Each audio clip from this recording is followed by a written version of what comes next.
खामगाव शहरापासून जवळ असलेल्या वाडी येथे एक धक्कादायक घटना उघडकीस आली आहे। एका सोसायटीच्या पाठीमागे असलेल्या सुरक्षा टाकीत गाय मृत अवस्थेत आढळून आली। या संदर्भात माहिती मिळाल्यानंतर शहरातील गोसेवकांनी घटनास्थळी धाव घेतली आणि ग्रामविकास अधिकारी कांबळे यांच्याशी संपर्क केला। यावेळी सुरक्षा टाकीमध्ये मृत झालेली गाय ही 10 ते 12 दिवसांअगोदरच मृत पडून असल्याचं निदर्शनास आलं। ग्रामविकास अधिकाऱ्यांनी सदर सेफ्टी टँक फोडून गायीचा मृतदेह बाहेर काढण्यासाठी परवानगी दिली।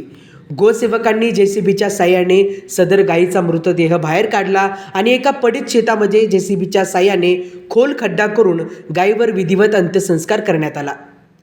सुरक्षित असलेली ही टाकी उघडे ठेवणाऱ्या सोसायटी चालकांविरुद्ध कायदेशीर कार्यवाही करावी अशी मागणी आता करण्यात आली आहे। महाभूमी डिजिटलसाठी अनुप गवळी, खामगाव।